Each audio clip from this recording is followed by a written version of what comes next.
महिलाओं के साथ दुष्कर्म की घटना हो, प्रतिदिन 17 बहन बेटियों के साथ इस तरह की दुराचार की घटनाएं सामने आए, क्या वो राजस्थान की सरकार को एक दिन भी और रहने का अधिकार है क्या?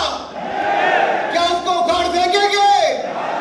क्या कांग्रेस की सरकार को उखाड़ेंगे? क्या राजस्थान में कमल का फूल खिलाएंगे? अरे मुझे ये सुनकर हैरानी होती है कि राजस्थान का मुख्यमंत्री कहता है कि 50% से ज्यादा मुकदमे फर्जी है। अगर फर्जी है तो तुम्हारी सरकार ने क्या कदम उठाए? अगर तुम्हारा एक मंत्री कहता है कि ये मर्दों का प्रदेश है, तो दिखता है कि तुम महिलाओं के प्रति किस नजरिए से देखते हो, क्योंकि तुम्हारे नेता ठहाके लगाकर हंसते हैं। ये बहनें तुम्हें माफ नहीं करेंगी, बहनें माफ नहीं करेंगी। और मेरे युवा साथियों, अगर प्रदेश की बहू बेटियों को, महिलाओं को न्याय दिलाना चाहते हो तो गहलोत सरकार को उखाड़ कर फेंक दो और एक ईमानदार सरकार, भारतीय जनता पार्टी की सरकार प्रदेश में बना दो।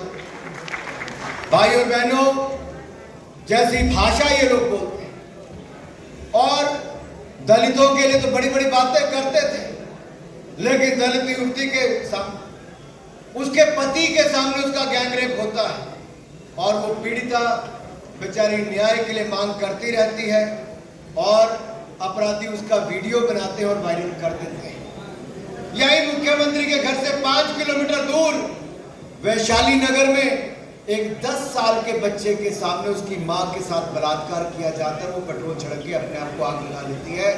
क्या किया मुख्यमंत्री जी आपने? यही नहीं, एक आदिवासी युवती का गैंगरेप करके उसको कुएं में डालकर मार दिया गया। आज ये देश भर में राजस्थान की क्या छवि बनाई। बाड़मेर में शुक्र खान ने एक महिला का रेप करके उसको जिंदा जला दिया। 15 साल की दलित बच्ची के साथ एक विशेष समुदाय के 2 दर्जन से लोगों ने बलात्कार किया। अब मैं ऐसी ना अनेकों घटनाएं, मेरे पास 18 पन्ने हैं जिसके ऊपर सैकड़ों घटनाएं लिखी हुई। मुझे तो कहते हुए शर्म आती है, लेकिन राजस्थान सरकार को शर्म नहीं आती। उनके मंत्री तो कहते हैं मर्दों का प्रदेश। अरे चुल्लू भर पानी में डूब जाना चाहिए, मर जाना चाहिए था जब ये स्टेटमेंट उस नेता ने की और मुख्यमंत्री और बाकी लोग हंसते रहे। एक टूरिस्ट डेस्टिनेशन है राजस्थान। यहां का नौजवान सेना में अपना बलिदान देकर देश की सीमाओं को सुरक्षित रखता है, तो हम कहते हैं वीरों का देश है, वीरों का प्रदेश है तो राजस्थान है। हमारे सैनिकों ने हमारा सम्मान बढ़ाने का काम, लेकिन उस राज्य को बदनाम करने का काम मत कीजिए। यहां पर मुख्यमंत्री के बहुत नजदीक एक कांग्रेस की केंद्रीय नेता है, वो कहती हूं लड़की हूं क्या कर सकती है? राजस्थान में लड़ने के लिए नहीं आई। क्या यहाँ की रोज की 17 ऐसी घटनाएं बेटियों के साथ, महिलाओं के साथ होती प्रियंका गांधी जी को नजर नहीं आई? भाई बहन दुनिया भर का भ्रमण करने तो चले जाते, जहां कहीं अपराध की घटना हो महिलाओं के साथ। राजस्थान की बहन बेटियों के साथ हुआ, दोनों भाई बहन में से कोई नहीं आया। राहुल गांधी जी बांसवाड़ा आकर चले गए, लेकिन भीलवाड़ा नहीं गए। क्यों नहीं गए? क्या वहां पर किसी बेटी के साथ, किसी की बेटी के साथ, किसी महिला के साथ अपराध नहीं हुआ था? राजस्थान की जनता जवाब मांगेगी, आपके भ्रष्टाचार के भी, आपके अपराध की घटनाओं के भी। और श्रीमान राहुल गांधी जी जब राजस्थान आओ तो एक बात का उत्तर जरूर देना। 5 साल पहले आप वायदा करके गए थे प्रदेश के किसानों से कि सभी का कर्जा माफ कर दिया जाएगा। मैं पूछता हूं आप सबसे चुने हुए प्रतिनिधियों से, युवा साथियों से, क्या राजस्थान के किसानों का कर्जा माफ हो गया? क्या कर्जा माफ हुआ? अरे राहुल गांधी जी सुनिए, और मेरे मीडिया के मित्रों आप भी एक बार देखिए और फिर बताइए। मैं सबको कहता हूं, जिसको लगता है कि राजस्थान में किसानों का कर्जा माफ नहीं हुआ, वो मेरे इस बात का जवाब देके हाथ खड़ा करके जवाब देंगे। क्या राजस्थान के किसानों का कर्जा माफ हुआ? क्या राजस्थान के किसानों का कर्जा माफ हुआ? अरे युवा बेरोजगारों को 3500 रुपए महीना बेरोजगारी भत्ता मिलना था, मिला? आप सभी को रोजगार मिलना था, मिला? राहुल गांधी जी जितना मर्जी लेह लद्दाख चले जाइए, जितने मर्जी कश्मीर में जाके बर्फ के गोलों के साथ प्रियंका गांधी जी के साथ खेल लीजिए, हमें उसमें कोई गुरेज नहीं। अरे आप तो अपनी सरकारों के समय कश्मीर भी नहीं जा पाते थे, ये मोदी की सरकार आई 370-35 से।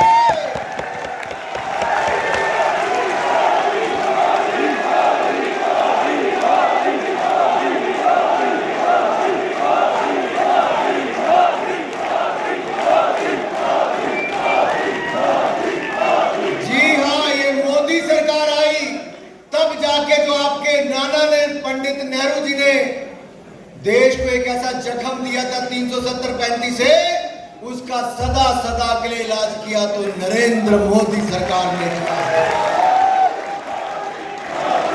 अरे जिस लाल चौक पर कभी तिरंगा झंडा नहीं चढ़ाया जाता था, पाकिस्तान का झंडा लेके चढ़ जाते थे। जब मैं वहां पर लाल चौक पर तिरंगा झंडा फहराने गया तो मुझे जेल में डाल दिया गया। नेता प्रतिपक्ष अरुण जेटली जी और सुषमा स्वराज जी को जेल में डाल दिया गया। हमारे वहां पर युवा मोर्चा के जो साथी थे उनकी हड्डियां तोड़ के जेल में डाल दिया गया। शरीर पर ऐसे निशान डाल दिए गए कि आप इतनी यात्रा तो किसी अपराधी के साथ भी राजस्थान में नहीं होती, जितनी यात्राएं हमें तिरंगा झंडा फहराने के झेलनी पड़ी। लेकिन मोदी सरकार आने के बाद 370-35 से गया तो आज उसी लाल चौक पर तिरंगा झंडा साल में कभी भी जाकर फहरा लो, भारत माता की जय कभी भी जयकारा लगा।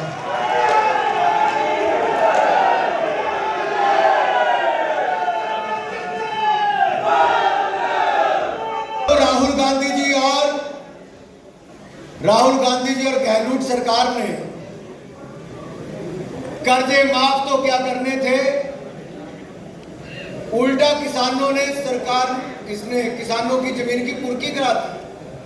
19,422 किसानों से उनकी जिंदगी का आधार, उनकी जमीन को छीन लिया। राहुल गांधी जी क्या 19,422 किसानों के पास गए जिनकी जमीनें ले ली गई और स्वयं राज्य सरकार ने विधानसभा में माना? और यही नहीं मित्रों, फसल खराब हुई तो मुआवजा भी नहीं दिया और एमएसपी से नीचे अपनी फसल को बेचने के लिए किसान बाजरे की फसल को बेचने के लिए मजबूर हो गए। कहां है गहलोत सरकार? लूटने में लगी है, किसानों का भला करने में नहीं लगी। और बिजली के दाम, जैसे यहाँ भ्रष्टाचार कई गुना बढ़ गया, वहां पे बिजली के दाम भी दुगने बढ़ गए हैं किसानों को जो मिलती है। और लंपी वायरस से 12.5 लाख गाय उनकी मृत्यु हो गई। मित्रों, ये आंकड़े रखने आप सबके सामने इसलिए जरूरी है क्योंकि आप युवा भी हैं, चुने हुए प्रतिनिधि भी हैं। और मैं तो ये कहना चाहता हूं, आज युवाओं की हालत ये है कि हर 3 में से 1 युवा बेरोजगार है राजस्थान में। इनकी वेबसाइट बताती है 20 लाख तो वहीं पर ही है और 50 लाख से ज्यादा मानते हैं कि वो बेरोजगार है। और मैं आपको कहना चाहता हूं, जिन्होंने बेरोजगारी भत्ता भी नहीं दिया और युवाओं को झांसा देकर पिछली सरकार बनाई थी, आज हॉल के अंदर और हॉल के बाहर जितने युवा खड़े हैं वो ये युवा शक्ति बताती है कि गहलोत की सरकार को उखाड़ फेंकेंगे और भारतीय जनता पार्टी की सरकार का कमल का फूल जल्दी ही खिला देंगे। बनाएंगे नहीं बनाएंगे? अरे सीपी जोशी जी को बताना पड़ेगा, विजया जी को बताना पड़ेगा, भाजपा की सरकार बनाएंगे, गहलोत सरकार उखाड़ फेंकेंगे। मित्रों, यही नहीं, पेपर लीक से तो आपको कोई फर्क नहीं पड़ा होगा। पेपर लीक से कोई फर्क पड़ा नहीं पड़ा? मोदी तेरे बारे में, मोदी तेरे बारे में, मोदी